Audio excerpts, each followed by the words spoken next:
చెబుతుంటారు. ఆ సారోచిష మన్వంతరం అని సారోచిషమను సంభవం అని మన చరిత్ర అనే పేరుతో ఒక కావ్యం రాశాడు ఆయన. ఆ కావ్యం రాసేటప్పుడు మీకందరూ జాగ్రత్తగా వినండి. బ్రహ్మమిత్రుడని ఒక మహానుభావుడైనటువంటి మహాగురువు ఉండేవాడు. శిష్యులందరినీ కూర్చోబెట్టుకుని వాళ్ళందరికీ ఆయుర్వేదం బోధిస్తున్నాడు. రోజు సంస్కృతంలో ఆయుర్వేదాన్ని బోధిస్తే ఆ బోధించినటువంటి వైద్యం అంతా నేర్చుకుంటున్నారు. ఈ మధ్యకాలంలో విషధాచలంలో మణిపురం అనేటటువంటి రాజ్యాన్ని ఏలేటటువంటి గంధర్వుడు ఒకడున్నాడు. వాడు నలనాభుడు అనేటటువంటి వాడు అక్కడికి వచ్చాడు.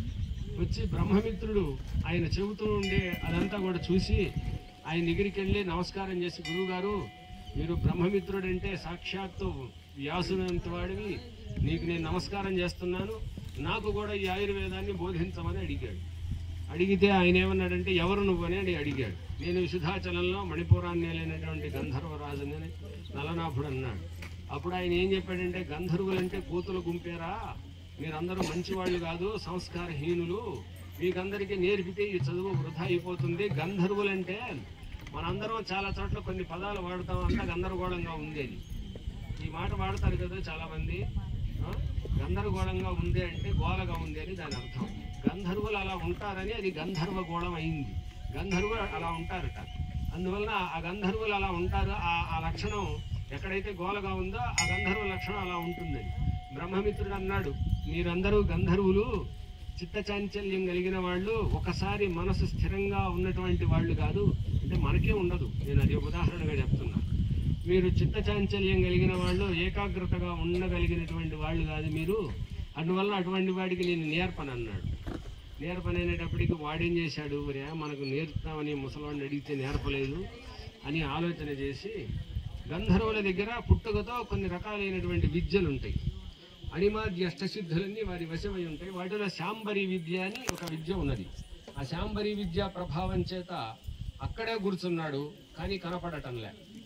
శిష్యుల మధ్యలోనే కూర్చున్నాడు. అక్కడ ఉన్నటువంటి శిష్యులందరూ కూర్చున్న ఆ శిష్యుల మధ్యలో కూర్చున్నాడు, కనపడకుండా, శాంబరి విద్యా ప్రభావం చేత. అందువలన ఆయన ఏం చేశాడంటే ఒక 6 నెలలు చెబుతా వచ్చాడు. వాడు 6 నెలలు నేర్చుకునేటప్పటికి ఇక సాలే, అనవసరంగా ఎందుకు నేర్చుకోవడం, బ్రెయిన్ పాడవుతుంది అనిపించింది. 6 నెలలు అయ్యేటప్పటికి ఇక నేర్చుకునే దాని మీద జిజ్ఞాస పోయింది. పోయిన తర్వాత ఇక సరే అయిపోయింది, ఇంకా మెదలకుండా పోయిండేది.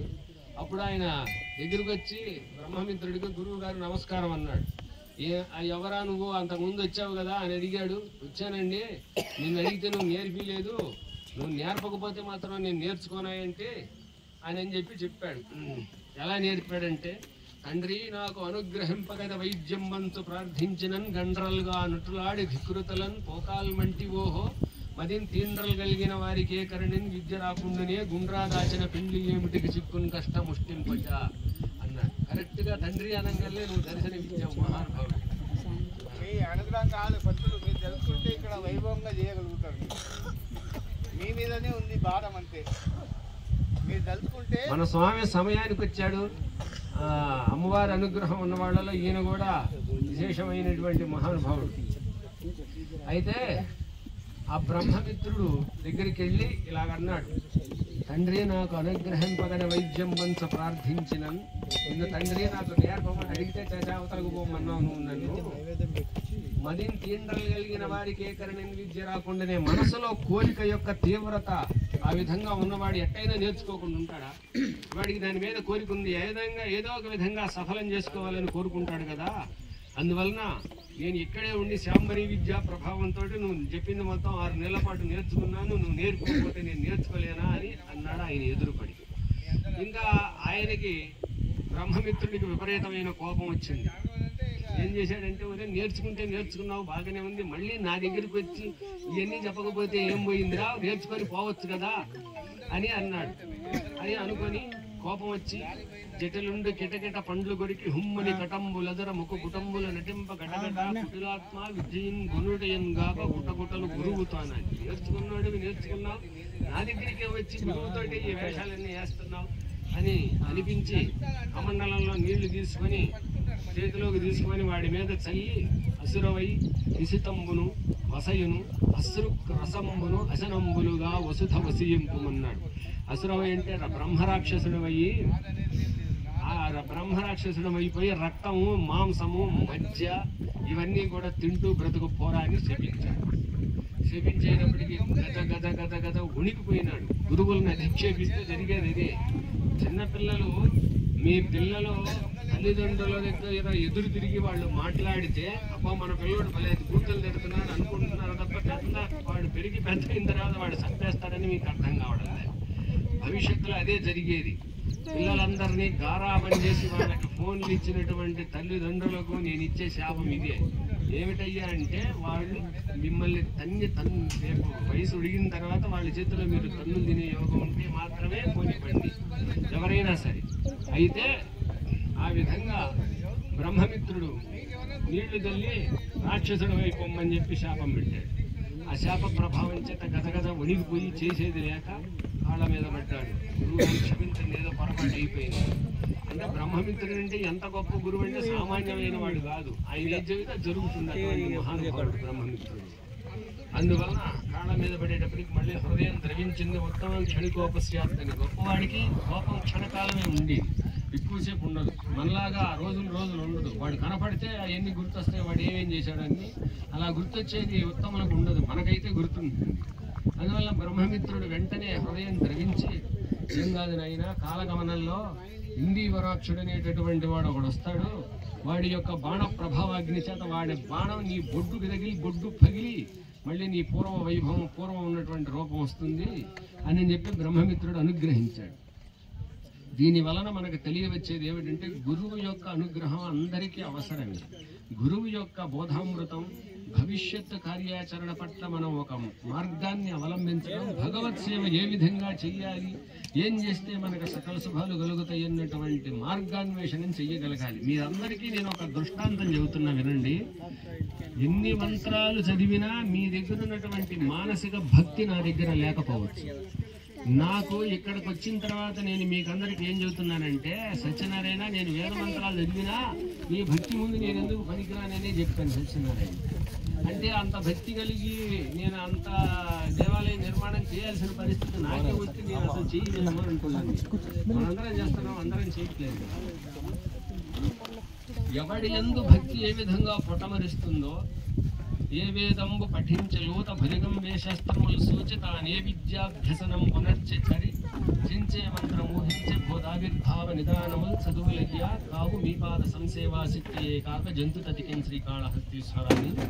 కాళహస్తీశ్వర స్వామి అందరికీ తెలుసు, ఇదే ఉంటారు, దక్షిణ కైలాసంలో చెబుతారు కాళహస్తీశ్వర స్వామి. ఆయనకు సాలీడు, ఒక సాలి పురుగు జల్లెడ మాదిరిగా దాని కూడల్ని వర్షం పడకుండా చేసింది. స్వామి మీద వర్షం పడకుండా, స్వామి మీద భక్తితోటి. అది ఏం చదువుకుంది? మనమే నయం, చదువుకున్న మూర్ఖులు, మనకు అన్నీ తెలుసు కానీ మాట వినం. అది ఏం చదవకపోయినా అది స్వామి మీద వర్షం పడకూడదన్న భావన దానికి ఏర్పడింది.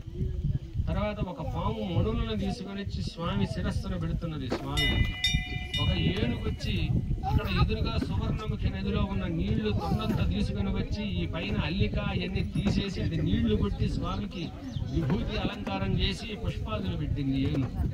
ఒక తిన్నడు కన్నప్ప పోయేవాడు, జంతువుల్ని వధించి తినేటటువంటి వాడు శివభక్తి చేత మాంసం, లేడి మాంసం అంతా వండి దానికి తేనె పూసి బాగా కాల్చి అది అరిటాకులో పెట్టి తీసుకుని వచ్చి, ఈ చేతిలో నీళ్లున్నాయి, ఈ చేతిలో తేనె ఉన్నది, ఈ చేతిలో మాంసం ఉన్నది, స్వామిని కడగటానికి ఎట్లాగా అని ఆలోచన చేసి ఆ నదిలో నీళ్లు నోటితో పుక్కిట పట్టి ఆ నోటితో తీసుకెళ్లి స్వామి మీద నోట్లో ఉన్న నీళ్లు పూసి ఆ ఊసిన నీళ్లతో కడిగారు.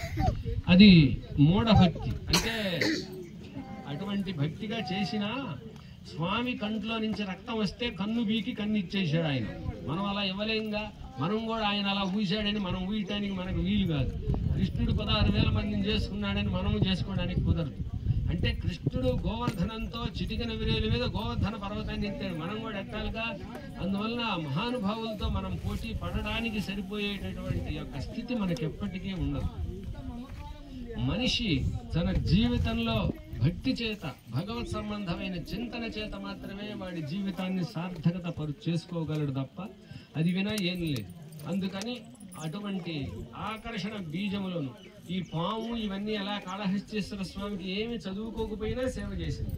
మనం అన్నీ చదువుకున్నాం, మనకు పరంగిత జ్ఞానం తెలుసు, అన్నీ తెలిసి కూడా మనం భగవంతుని యొక్క సేవలో కొంత సమయాన్ని గడపడానికి వృధా అయిపోతున్నది మన జీవితాన్ని. అందువలన ఎన్నో రకాలైన ఉదాహరణలను భవిష్యత్తులో ఇందులో ప్రవచన మండపం దగ్గర నుంచి వేదపారాయణ మండపం దగ్గర నుంచి అన్ని వరుసగా ఏర్పాటు చేయాలని కోరిక. మరి అమ్మవారు ఏ విధంగా అనుగ్రహిస్తుందో, ఎంతవరకు అనుగ్రహిస్తుందో తెలియదు, కానీ అది అందరూ సహకరించి ఇప్పుడు అమ్మవారు ఒక్కొక్కళ్ళ యొక్క మనసులో ఒక్కొక్క విధంగా చొరబడి నేను ఇది చెయ్యాలని అనుకుంటే తప్ప మీకు ఈ ధ్యాస రాదు. ఈ పూజలో పాల్గొనాలని, ఇక్కడ సేవ చేయాలని. అందువల్ల ఈ సేవా భాగ్యం మనకందరికీ కలిగించింది. మేము ఎంతో దూరం నుంచి వచ్చి చేయిస్తున్నాం. మీరు కూడా సహకరించి సాయంత్రం అమ్మవారికి 6 గంటల దగ్గర నుంచి దీపాలంకరణ సేవ ఉన్నది. ఆ సేవ పూర్తి చేసిన తర్వాత మేము కూడా బయలుదేరతాం. మీరు కూడా ఆ సేవలో అందరూ తలా ఒక దీపం మీ మనసులో గుర్తుపెట్టుకోండి, ఒక కోరిక అనుకోండి. మీరు అనుకున్నటువంటి యొక్క కోరికతో మాత్రమే దీపం వెలిగించండి. ఆ వెలిగించిన దీపాన్ని అమ్మవారి ముందు వేసినటువంటి ముగ్గు వేసి ఒక మండపం ఏర్పాటు చేస్తారు.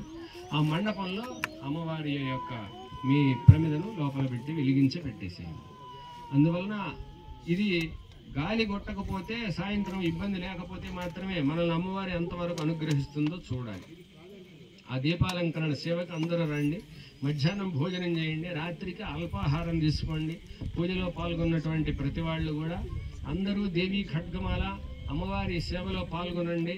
మీకు నేను హామీ ఇచ్చాను ఇందాకనే.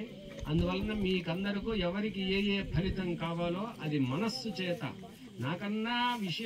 నాకన్నా పరింగిత జ్ఞానం తెలిసినటువంటి మహానుభావులు మీలో చాలా మంది ఉండవచ్చు. ఎవరికైనా అపకారం చేయకుండా, ఎవరూ మన వల్ల బాధపడకూడదన్న మనసు కలిగిన ప్రతి వాళ్ళు గొప్పవాళ్లే కదా. అందువలన ఇది జ్ఞాపకం పెట్టుకొని మీరందరూ అమ్మవారి సేవలో ధరించాలని మనస్ఫూర్తిగా కోరుకుంటూ మీకందరికీ మా మంగళాశాసన మహదాశీర్వచనాలు అందిస్తూ ఉన్నాం. జై మహాకాళీ అమ్మవారికి. అందరూ ఒక్కసారి కూర్చోండి, వరుసగా దంపతులు కూర్చోండి.